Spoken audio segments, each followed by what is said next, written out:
10시 뉴스 마칩니다. KBS.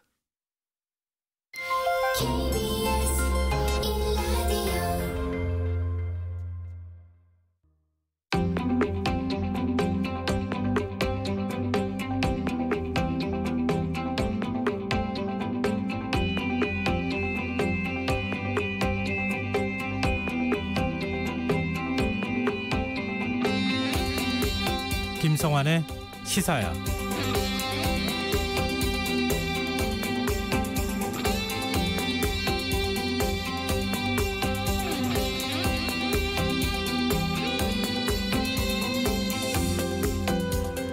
법원이 아동 성착취물 사이트 웰컴 투 비디오의 운영자 손정우 씨의 미국 송환을 불허했습니다. 재판부는 국내에서 수사가 진행되고 있기 때문에 그를 미국으로 인도하지 않는 것이 범죄 억제에 더 도움이 된다고 밝혔는데요. 그가 국내에서 중형을 선고받더라도 죗값을 달게 받겠다라는 취지로 거듭 진술했기 때문에 면죄부를 준 것이 결코 아니라는 입장을 덧붙이기도 했습니다. 손 씨는 지난해 5월 아동 청소년 음란물 제작 유포죄로 항소심에서 징역 1년 6개월의 형을 선고받은 바 있는데요. 미국에서는 아동 성착취물을 단 한 차례 다운로드한 사람이 징역 15년형을 선고받았다고 하니 손 씨의 죗값이 정당한지 의문이 들 수밖에 없습니다. 죄의 무게는 적어도 피해자들이 납득할 수 있는 수준이어야 할 텐데요. 이제 우리 검찰과 법원이 면죄부가 아니라는 점을 증명해 보여야 하는 부담을 안게 됐습니다. 시사평론가 김성환입니다. 7월 임시국회가 오늘 시작된 가운데 통합당이 국회에 복귀했는데요. 잠시 후 뉴스에서 자세한 내용 살펴보겠습니다. 더 깊이 있게 들여다보는 인터뷰 시간에는 법원의 손정우 미국 송환 불허 판단을 어떻게 봐야 하는지 국회 여성가족위원장인 정춘숙 의원과 자세한 이야기 나눠보겠습니다. 김성환의 시사회는 청취율 조사 기간을 맞아서 작은 이벤트를 준비했습니다. 평소처럼 오늘 방송 내용과 관련한 의견도 받고요. 또 프로그램을 홍보하고 애청자를 인증하는 차원에서 저희 프로그램 명인 시사야에 대한 삼행시를 받아보려고 합니다. 20분을 추첨해서 아이스크림 상품권을 선물로 드리겠습니다.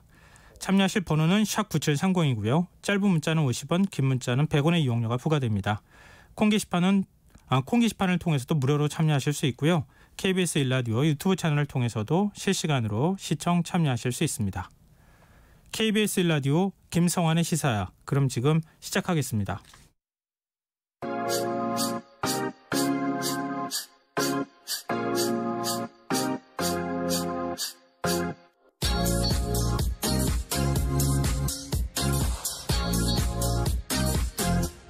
KBS 1라디오 김성환의 시사야.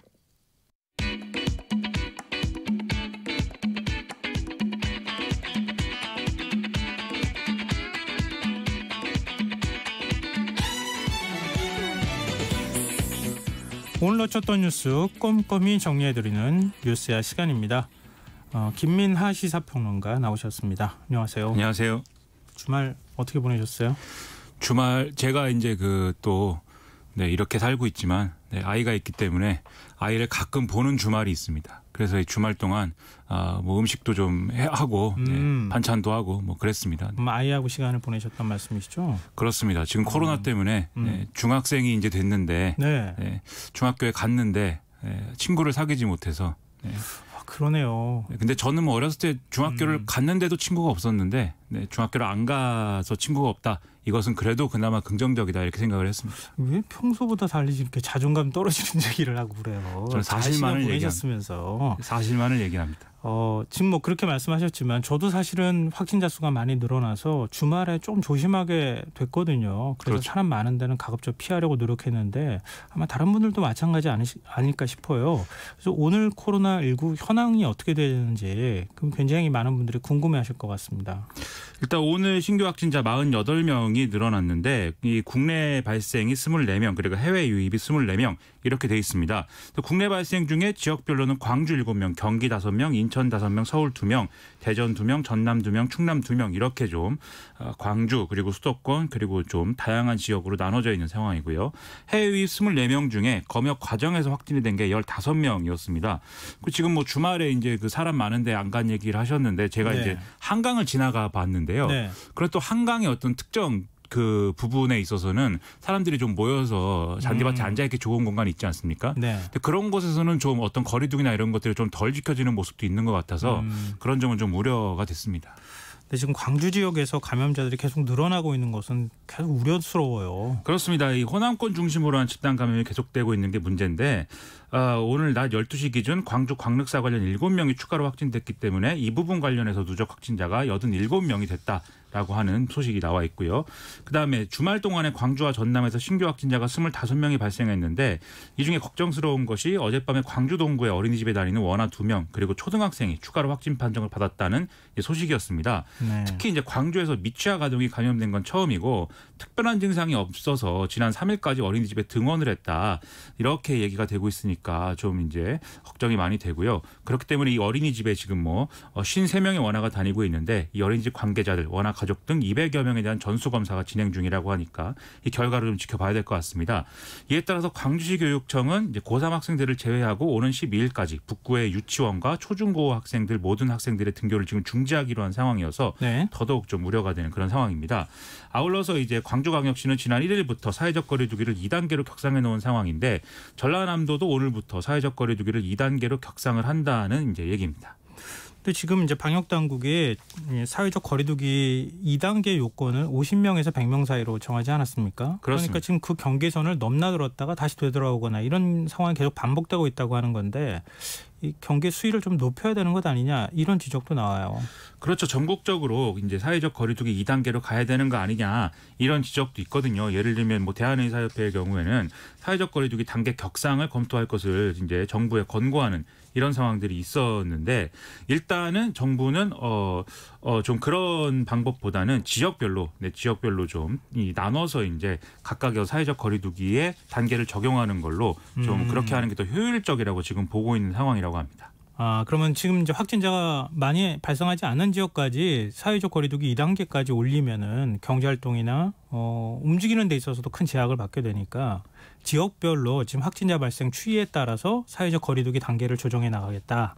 이런 얘기가 드는군요. 그렇습니다. 특히 이제 지금 앞서 말씀드린 어떤 이제 신규 확진자 숫자가 늘어나고 있는 상황도 있지만 이게 해외 유입이 된 어떤 그런 사례가 많아진 이제 영향도 있다는 거거든요. 네. 그런데 해외 유입 과정에서 이제 공항 검역 과정에서 이제 해외 유입 관련 사례는 걸러지는 경우들이 많았기 때문에 이런 사례가 지역 사회로 확산되지는 않았기 때문에 전국적인 어떤 사회적 거리두기의 단계 격상은 아직까지는 좀 할 필요까지는 없다라는 게 방역 당국의 설명입니다. 그리고 오늘 정은경 중앙방역대책본부장이 이 바이러스의 변이와 관련한 언급을 했어요. 그렇습니다. 이 코로나19 바이러스가 통상 뭐 S형, V형, 그다음에 뭐 G형 이렇게 나뉜다고 하는데 네. 특히 G형 바이러스가 GR, GH 뭐 이런 식으로 변이된 사례가 있는데 이 중에 이제 GH형의 경우에는 감염력이 최대 이제 6배까지 높은 이런 특징을 가지고 있다고 하거든요. 그런데 지금 이제 우리나라에서 발생한 이런 이 감염 사례들을 보면은 네. 이 4월 초에 경북 예천의 집단 발병 그리고 서울 이태원 클럽 발생 사례 이후부터 뭐 네. 최근에 대전 방문 판매 업체, 광주 광륵사 관련 사례 이런 것들에 속한 사례들은 다 GH그룹에 이제 GH그룹으로 분류되는 그런 바이러스다라고 해서 상당히 이제 지금 뭐 걱정이 되고 있다라는 것이죠. 그래서 감염 초창기에는 S와 V그룹이 확인이 됐던 거지만 지금 이제 증식되고 있는 거는 감염력이 높은 이제 바이러스이기 때문에 지금 이와 관련해서 어떻게 방역 대책을 또 짤 것인가 이런 문제가 이제 대두되고 있다 이렇게 봐야 될 것 같습니다. 지금 감염력이 얼마나 더 강한지 다른 바이러스 변이된 것들하고 비교했을 때 그건 아직 뭐 연구 결과가 나온 건 아니죠. 일단 이 연구 결과라고 하기보다는 이제 논문이 나온 것인데 다른 유형에 비해서 GH형의 감염력이 이제 3배에서 6배 가량 높은 것으로 나타났다. 3배에서 6배. 그렇죠. 이런 네. 사례가 있다라는 것이고, 근데 이와 관련해서는 아무래도 이제 뭐 정은경 방금 말씀하신 중앙방역대책본부 본부장의 경우에 이런 것도 좀 면밀히 봐야 되겠지만 추가적인 어떤 연구나 이런 것도 이제 좀 뒷받침돼야 되는 상황이다라고 얘기를 하고 있습니다. 바이러스 변이 좀 우려스럽네요. 지금 감염력이나 전파력이 점점 세지고 있다는 얘기 아니겠습니까? 그렇습니다. 그렇죠. 그리고 지금 확진자들이 동선을 숨기는 사례가 있다고요? 그렇다고 합니다. 이게 참 우려가 되는데요. 지금 이제 인천 남동구의 가정집에서 건강기능식품 판매 설명회가 열린 것에 대해서 이와 관련된 코로나19 확진자 2명이 추가돼서 총 6명이 된 상황인데 네. 그런데 이제 이와 관련된 사례에서 좀 이 설명회에 이제 참석했다라는 사실을 제대로 진술하지 않은 이런 이제 50대 남성이 있어서 이 방역 당국은 이 남성에 대해서 감염병 예방법 위반 혐의로 좀 고발하는 방안을 검토하고 있는 상황이라고 합니다. 그리고 여기에 더해서 지난달 27일에 코로나19 확진 판정을 받은 이제 광주 37번째 확진자 역시 비슷한 사례로 지금 보이는데요. 이 60대 여성은 이른바 이제 금양 오피스텔 이 건물에서 이제 다른 확진자들하고 접촉을 했었는데 이와 관련돼서 최초 역학조사에서는 금양 오피스텔에서 다른 사람들과 만난 사실을 숨겼고 이제 그 근처 어딘가를 도보로 산책했다 이렇게만 진술을 했기 때문에 네. 좀 어떤 방역 당국에 여러모로 어려움을 끼쳤다 이런 내용입니다. 그래서 이와 관련해서는 광주시 역시 동선을 숨기는 확진자들은 고발하는 방안을 검토하고 있다고 하는데요. 또 광주시는 이 역학조사를 담당하는 기관에 위법이 예상이 되면 증거 수집 그러니까 좀 체증을 철저히 해달라 이렇게 당부를 하고 있다고 합니다. 전 세계 과학자들이 코로나19 공기 중 전파 가능성을 제기한 것과 관련해서 정부가 좀 신중한 입장을 보였어요. 이거 어떻게 해석을 해야 됩니까? 이 미국 뉴욕타임스 보도를 보면 최근 32개국의 과학자 239명이 세계보건기구에 공개 서한을 보냈는데 네. 이 내용은 이제 세계보건기구가 에어로졸을 통한 감염 위협에 대해서 지금 안이한 태도를 가지고 있다 이런 내용이었다라는 겁니다. 그래서 에어로졸이라는 것은 우리가 일반적으로 이제 호흡기 비말이라고 부르는 기침이나 재채기를 할 때 나오는 침방울보다 훨씬 작은 어떤 밀입자다라는 이제 내용인데 네. 즉 이렇게 보면은 공기 중으로 해서 전파가 된다라는 것에 가까운 이제 그런 우려를 해야 된다 이런 내용이라는 것이죠.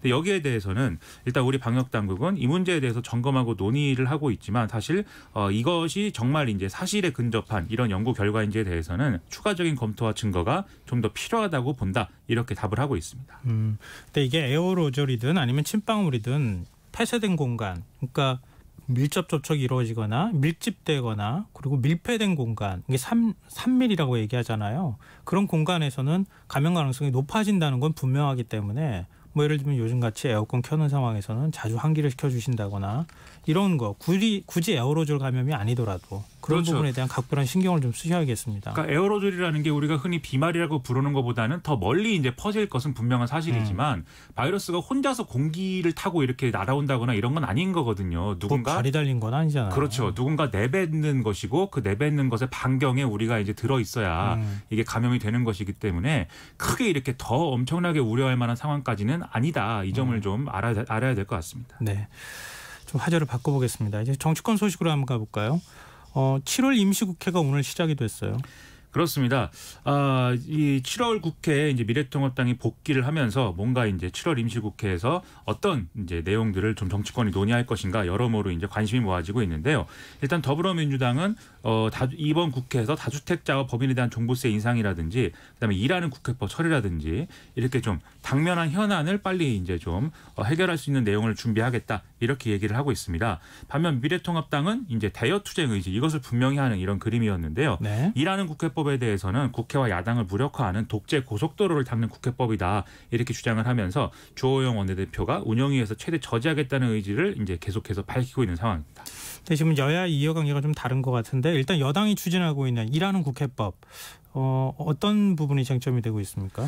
이 여당이 추진하는 일하는 국회법은 지금까지 여야 원내대표가 협상하고 이렇게 해서 운영했던 국회 운영의 모습을 상임위 중심의 상시 국회 체제로 바꾼다. 이게 이제 중심이 되는 내용입니다. 네. 그래서 임시국회는 매달 개의하고 상임위의 정례회의는 의무화하고 그다음에 법률안을 심사하는 소위는 현행 매월 2회에서 4회 이상 개회하도록 하는 내용들인데요.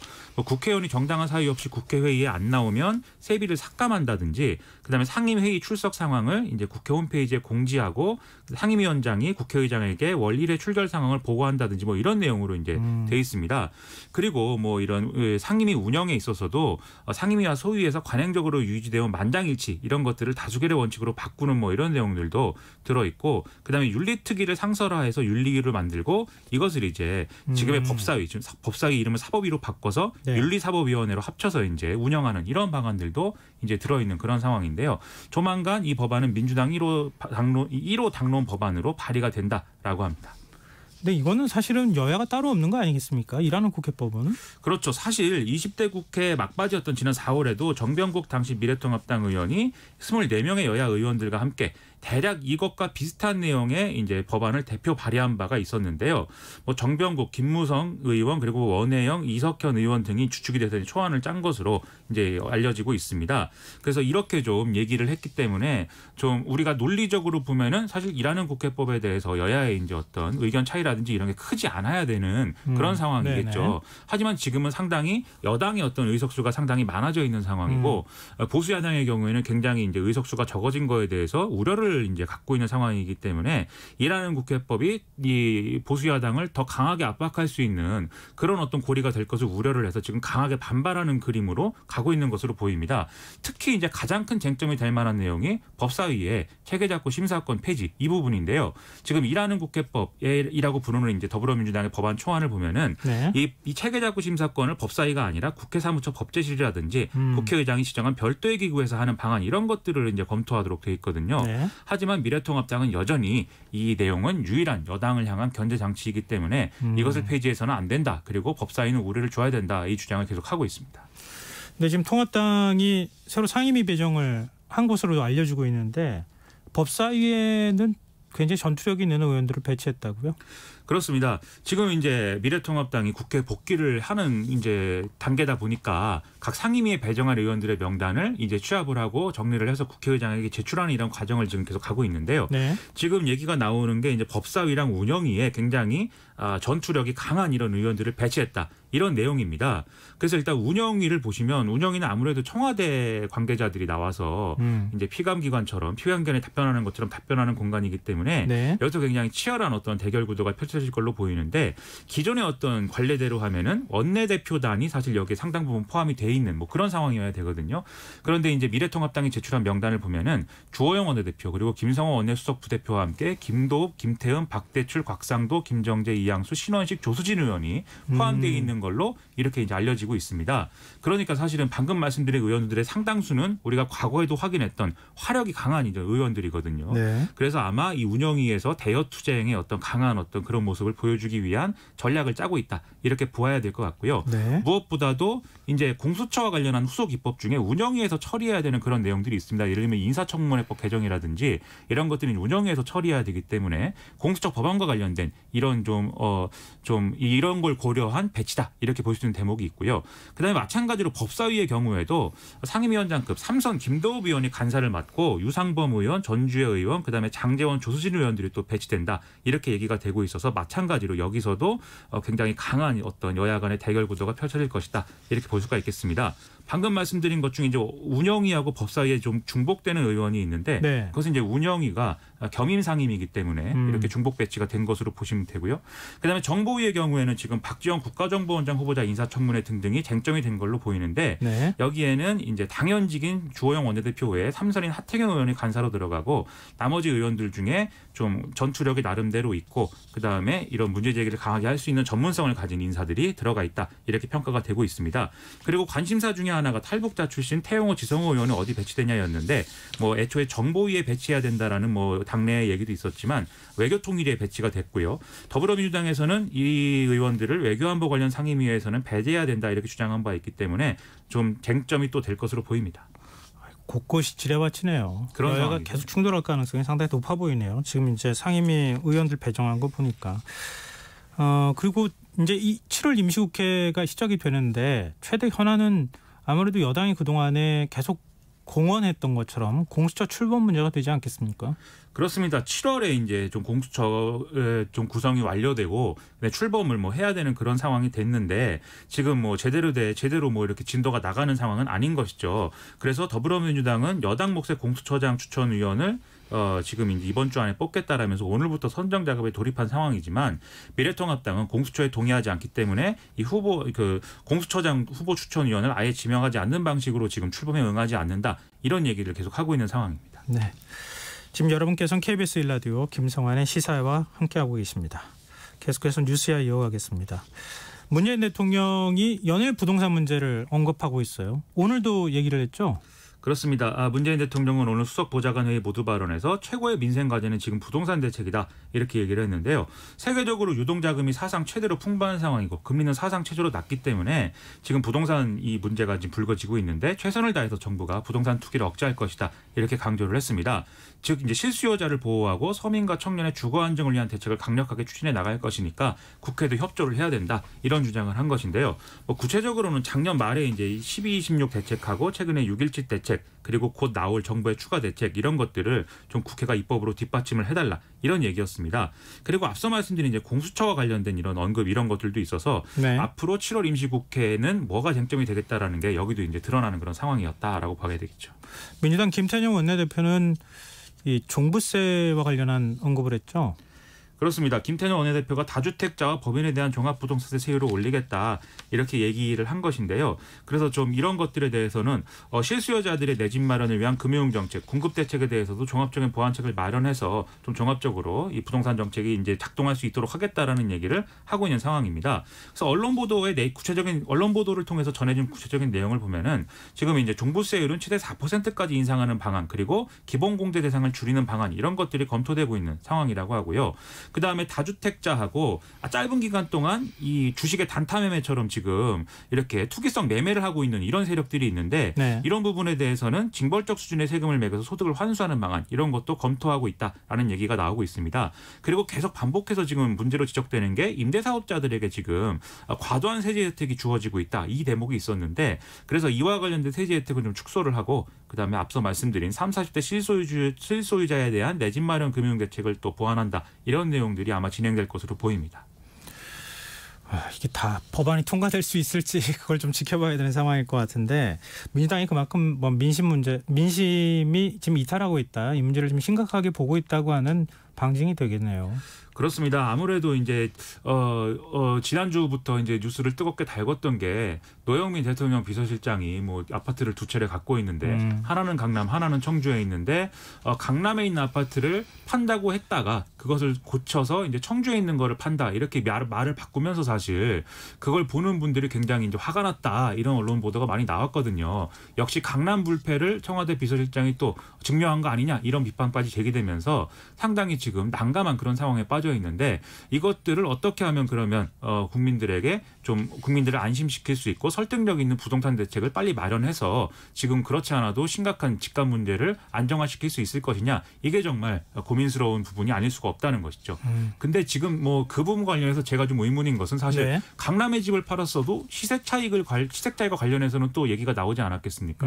그런 점에서 좀 곤란했을 걸로 보이고 그리고 뭐 청주에서는 지금 청주 집을 팔았다고 노영민 실장은 뭐 매청노다 이렇게도 부른다는 언론 보도도 있는데 매청노요? 청주를 팔았다 이거죠. 그러니까 그런 뭐 이런 반발까지 나오는 상황을 언론이 이렇게 좀 여과 없이 전하는 것도 저는 좀 의문이 들고 이런 논란을 다 정리하는 가장 좋은 방법은 노영민 비서실장이 모든 집을 다 파는 게 아니었을까 저는 이런 생각도 좀 했습니다. 물론 자신이 살 집은 뭐 남겨야 되겠지만 뭐 저는 이제 그렇게까지 생각을 하기도 했다는 거죠. 네.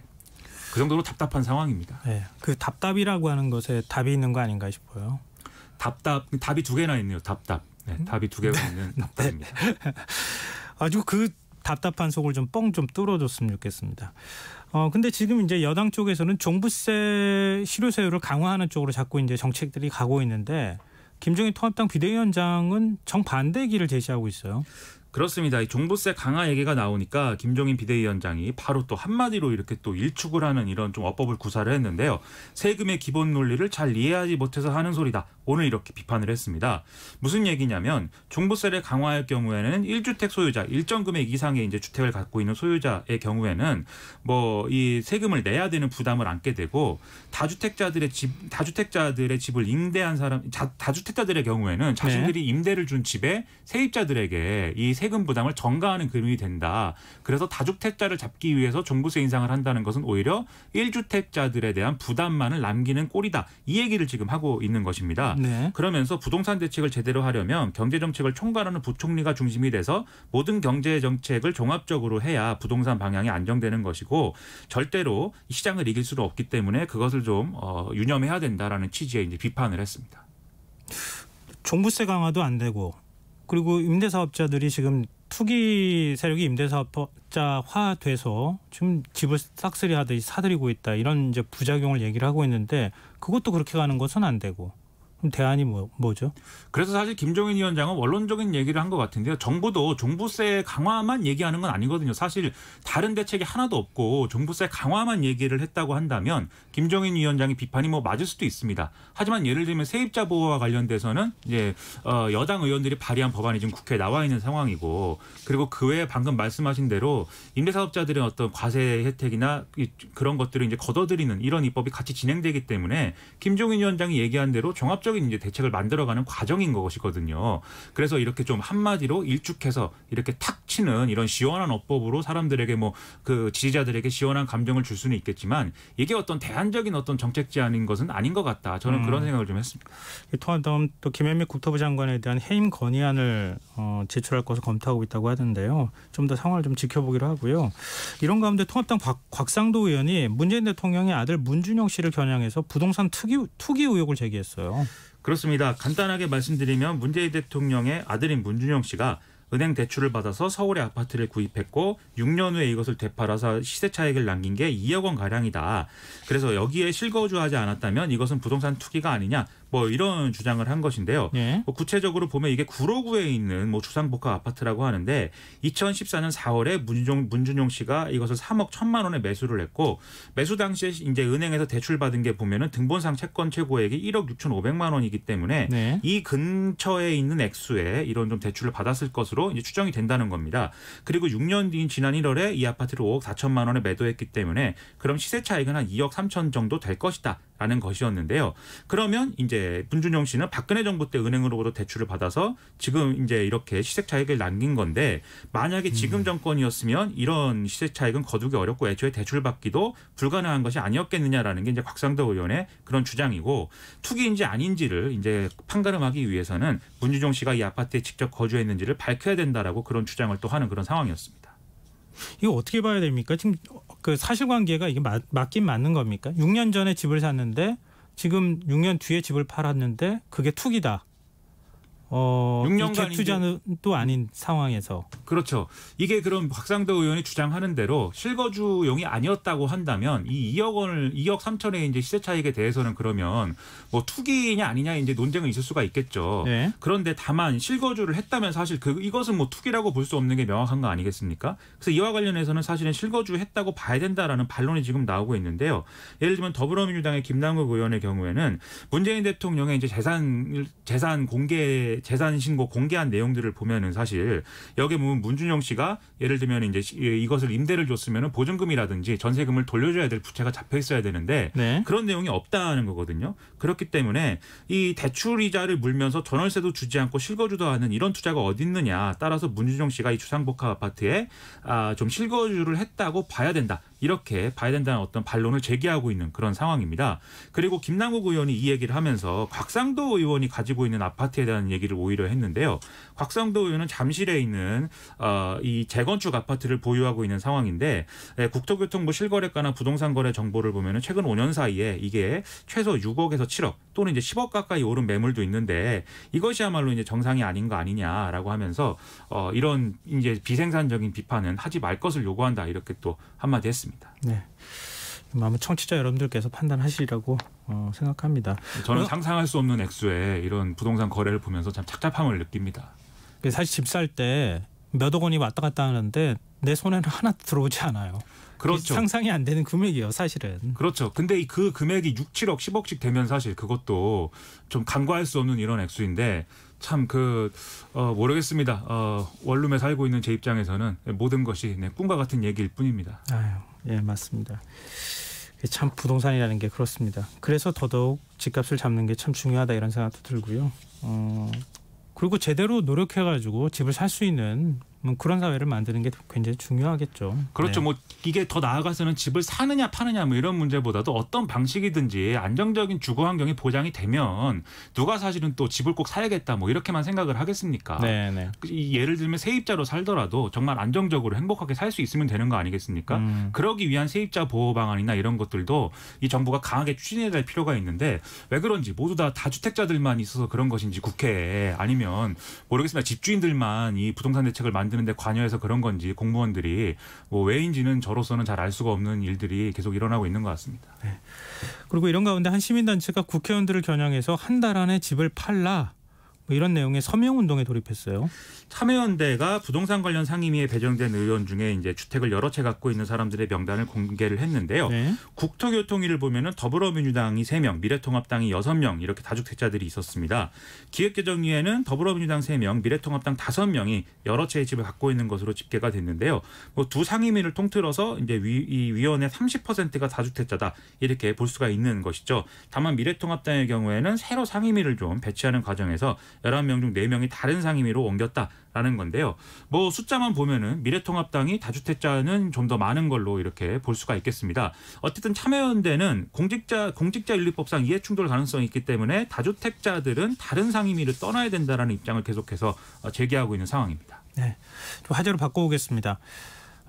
추미애 법무부 장관이 수사지휘권을 발동한 직후에 윤석열 검찰총장이 지난주에 검사장 회의를 소집하지 않았습니까? 그렇습니다. 그때 회의 결과를 대검이 발표를 했다고요? 뭐 회의 결과라고 하기에는 어떻게 의견이 모아졌는지 그 내용을 공개했다고요? 그렇습니다. 모여서 뭐 사실은 몇 명이 무슨 의견을 냈고 그게 몇 대 몇으로 표결됐고 뭐 이런 내용은 아니기 때문에 네네. 뭐 어쨌든 간에 주요 이제 발언 내용들을 대검이 정리를 했다 뭐 이렇게 보면 되겠는데요.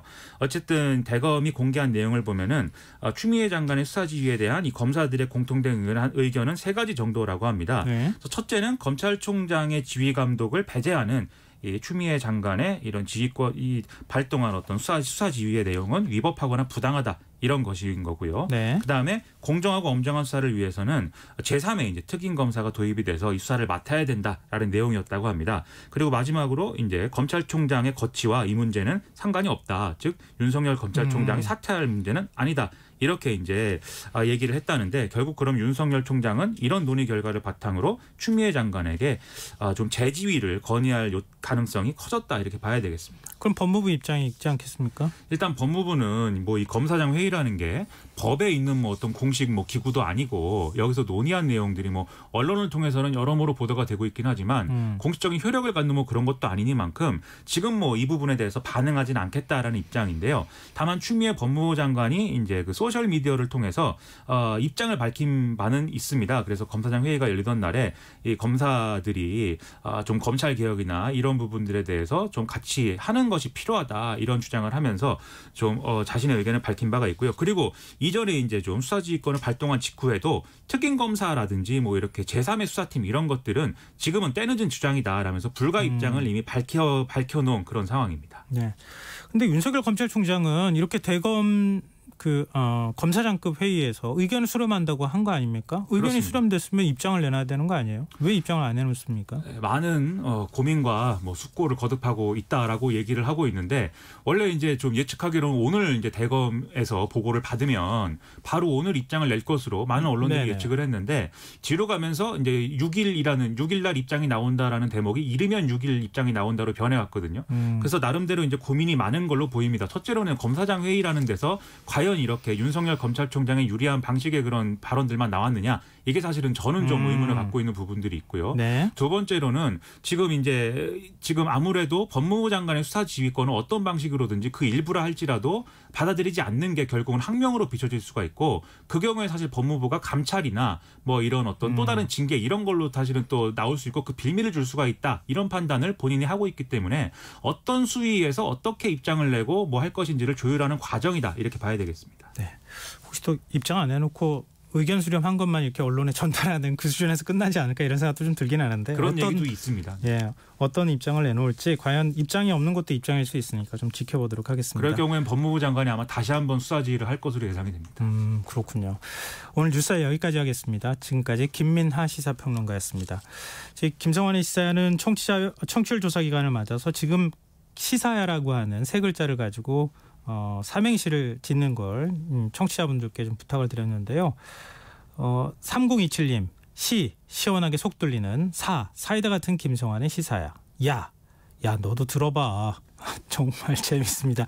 많은 분들한테 이렇게 김성환의 시사야 많이 들어달라고 얘기 좀 해주셨으면 좋겠습니다. 0477님 시시콜콜한 일이나 대단한 일이나 사사건건 정확히 분석해서 야무지게 전달하는 국민방송 시사야 파이팅 해주셨습니다. 6616님 시시비비를 따지고 싸우기엔 우리 인생은 짧습니다. 사랑하면서 살기도 짧은 인생입니다. 야단만 치지 말고 서로 부드럽고 따뜻한 말로 격려해주고 위로해주자고요 라는 의견 주셨습니다. 다 너무 재밌고 위트 있는 그런 삼행시였습니다. 계속 보내주십시오. 저희가 청취자분들의 삼행시 기다리고 있겠습니다. 지금 여러분께서는 KBS 1라디오 김성환의 시사회를 듣고 계십니다.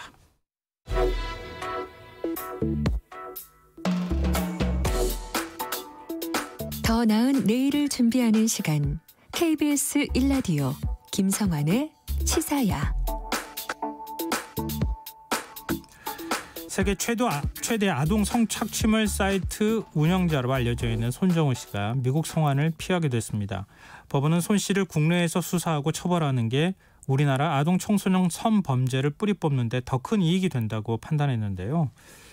이 손 씨의 석방 소식이 전해진 후 이 해당 재판을 맡은 강영수 판사의 대법관 후보 자격 박탈을 촉구하는 국민 청원이 올라오는 등 재판부를 비판하는 목소리가 커지고 있기도 합니다.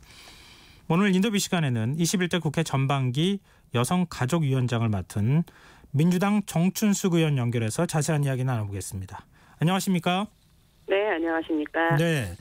23년 동안 여성인권운동에 앞장서온 분으로서 네네. 이번 미국 송환 불허 결정 어떻게 보셨습니까? 우리가 엠번방 사건이 발생했을 때 굉장히 많은 분들이 이제 분노를 하시면서 뭐라고 얘기하셨냐면요. 엠번방은 판결을 먹고 자랐다. 이렇게 얘기하셨어요. 바로 오늘과 같은 이런 판결, 결과적으로는 재판부가 면죄부를 줬다라고까지 말할 수 있는 이런 국민의 법감정과 전혀 다른 이런 재판부의 판결이 굉장히 안타깝고 네. 또 아쉽고 또 사실은 굉장히 한편으로는 이제 화가 나는 그런 판결이었습니다. 지금 좀 비판적으로 바라보셨는데 네, 재판부는 또 이렇게 설명합니다. 지금 오히려 이 손정우의 신원을 확보하고 있는 게 수사에 더 도움이 된다. 아동 청소년 음란물 제작 예방이나 억제에도 상당한 이익이 된다. 이렇게 얘기를 했어요. 그거는 이제 하나의 수사라고 볼 수 있죠.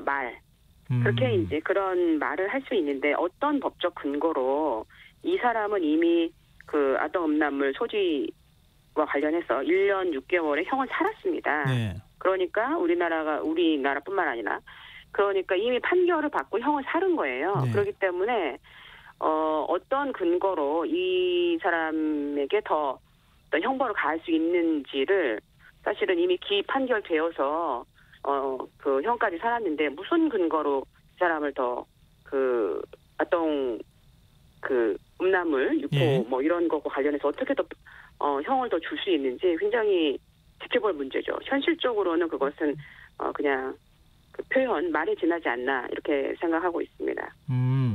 이 송환 불허 결정을 내리면서 거기에 따르는 뭐 근거 논리를 만든 것뿐이다. 뭐 이렇게도 지금 박하게 좀 평가를 하셨는데 네, 이 손정우의 아버지인가요? 그 그렇죠. 범죄 수익 예, 예. 은닉 혐의에 대해서 수사해 달라. 그거 네네. 달게 받겠다 죄를 이렇게 얘기를 예. 했거든요. 예. 그럼 이 국내에서 지금 검찰이 추가로 기소하고 별도로 재판을 열어서 처벌을 하는 게 가능합니까?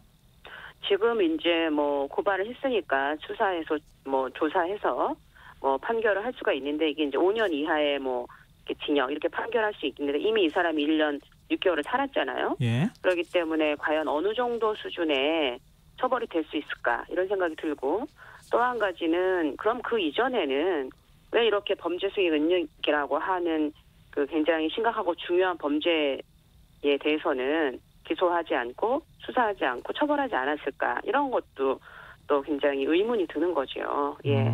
그러면은 뭐 했는지 알 수 없다 뭐 이런 생각이 들지 않겠습니까? 예. 이 검찰이 추가 기소를 할지 안 할지도 좀 지켜봐야 되는 상황일 수도 있겠군요. 보면. 지금 여론으로 보면은 사실 이게 참 안타까운 일인데 국민의 여론에 굉장히 영향을 많이 받는다라고밖에 느껴질 수가 없는데 네. 지금 상황으로 본다면은 뭐 추가로 할 수 있는 가능성이 굉장히 높겠죠. 그런데 이게 사실은 아주 심각한 범죄를 저질렀고 예. 그로 인해서 많은 사람들이 피해를 입었는데 이게 국민적 여론에 의해서 움직인다고 하는 것은 굉장히 문제라고 생각이 듭니다. 네. 근데 이번에 많은 분들이 좀 그 공분을 하셨던 부분이 네. 미국이나 영국 이런 다른 나라들의 경우에는 이 성착취 동영상을 다운로드만 받아도 굉장히 중형이 선고되는데 그렇습니다. 우리는 지금 운영한 사람이 1년 6개월 실형에 불과했단 말이에요. 네. 일종의 법에 미비점이 있는 거 아니냐 이렇게 네네. 지적을 하고 있는데 이 부분에 대해서는 어떻게 생각하십니까? 일단은 지금 이제 법이 그러니까 디지털 성폭력과 관련해서 이제 관련 법들이 계속 이제 그 보충되어 가고 있는 그런 부분들이 있고요. 네. 또 한 가지는 이제 양형 기준이라고 하는 것들이 디지털 성범죄가 기존의 성범죄하고 다른 유형이고 네. 그에 따라서 양형이 어떤 그 정해져야 되는데 기존의 성범죄의 어떤 사고에 머물러 있는 거죠. 예를 들면은 이 그 디지털 성범죄 같은 경우는 피해자들이 유포에 대한 두려움이 굉장히 크거든요. 그리고 이게 완전하게 삭제되는 것이 과연 현실적으로 가능하느냐라고 하는 정도의 얘기를 하고 있고 네. 또 2차 피해가 굉장히 심각해요. 그런데 이 양형 기준이라고 하는 것이 과거의 성폭력 범죄들하고 형식적인 기준을 맞춘다, 통일시킨다라고 하는 측면에서 이 문제를 실제로 어떤 면에서는 아직도 가볍게 보는 거 아닌가 이런 생각이 듭니다. 그래서 양형 기준이라든지 이 판결을 하는 재판부에서 이런 성인지 감수성 이런 부분이 굉장히 항상 되어야 되는 부분이 굉장히 중요한 부분에 남아있는 거죠. 근데 재판부는 범죄인 인도 조약과 관련해서 이런 해석을 또 내놨어요. 범죄인 인도 제도의 취지는 범죄의 예방과 억제지 더 엄중한 처벌을 받을 수 있는 곳으로 보내는 게 아니다. 네. 그 재판부의 입장을 어떻게 우리가 바라봐야 될까요?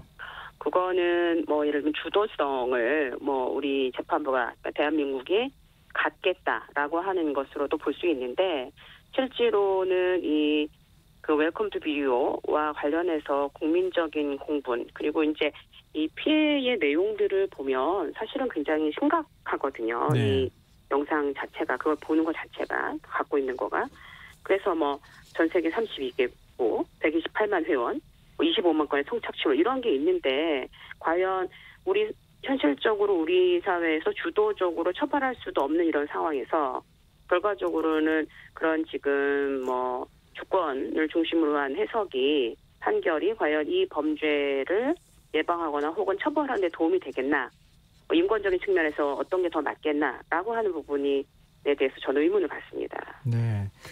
지금 그 재판부의 판단에 비판이 거세지면서 청와대 국민청원 홈페이지에 강영수 네네. 판사의 대법관 후보 자격을 박탈해달라 이런 청원까지 지금 올라와 있거든요. 이 그렇습니다. 국민의 법감정과 재판부의 결정, 이 두 양자 사이의 온도차 이게 계속 지금 반복되고 있는 것 같아요.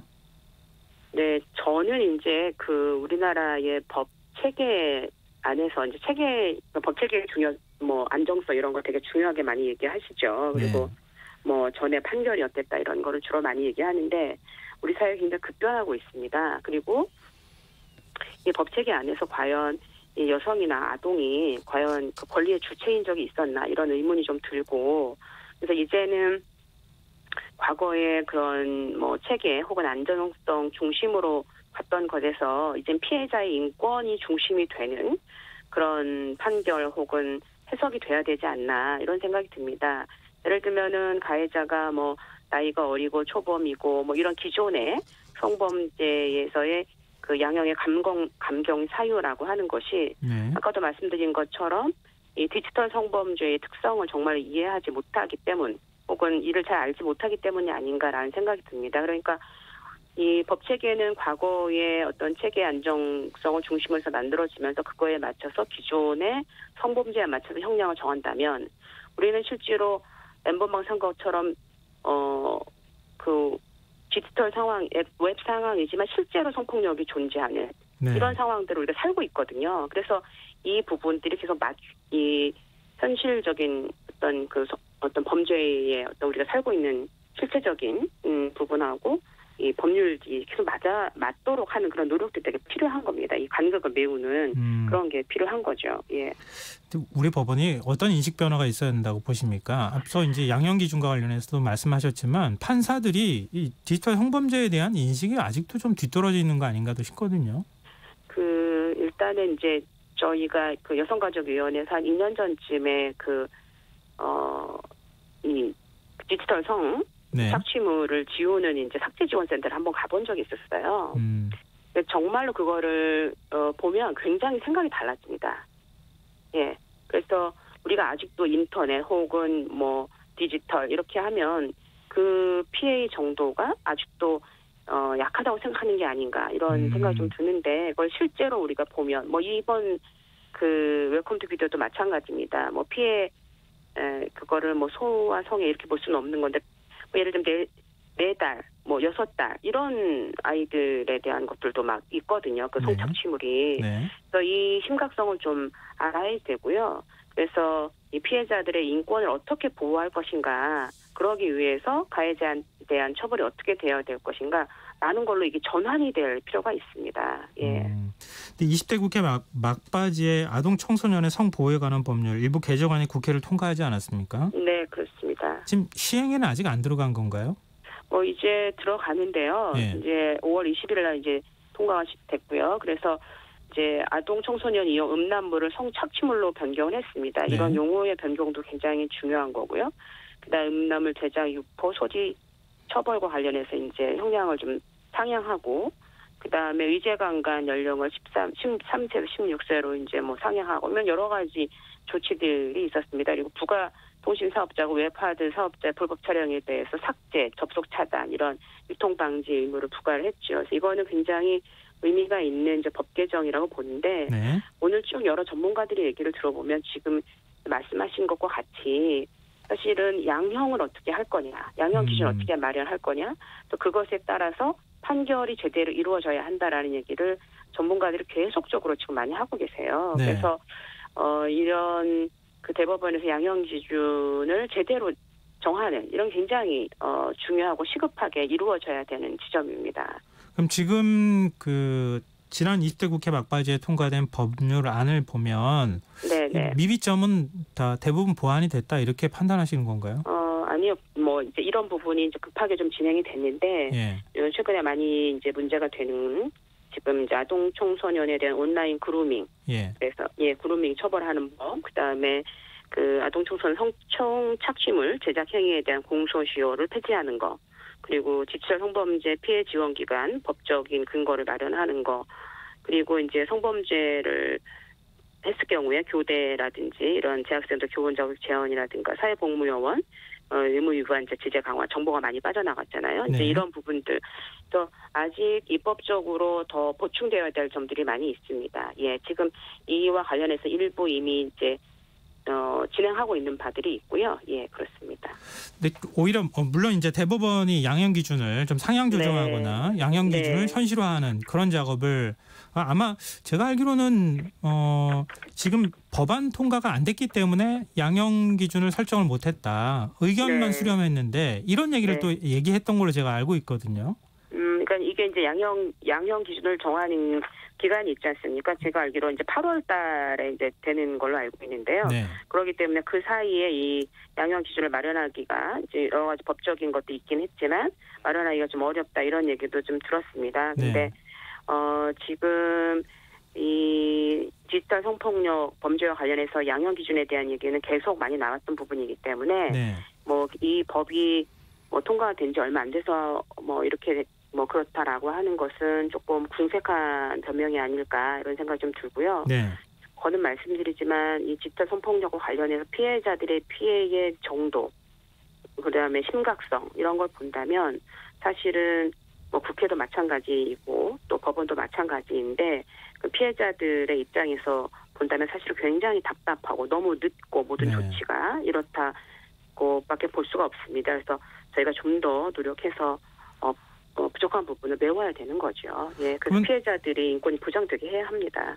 다음 달쯤에 이제 양형 기준을 만드는 작업을 한다 이렇게 말씀하셨는데 네. 국회 차원에서 의견을 적극적으로 대법원 쪽에 전달할 수 있는 방법은 없습니까? 그 의견을 전달하려고 합니다. 지난 선거 끝나고 나서도 양형위원장을 이제 우리 몇몇 여성 의원님들이 좀 만나러 가셨기도 했고요.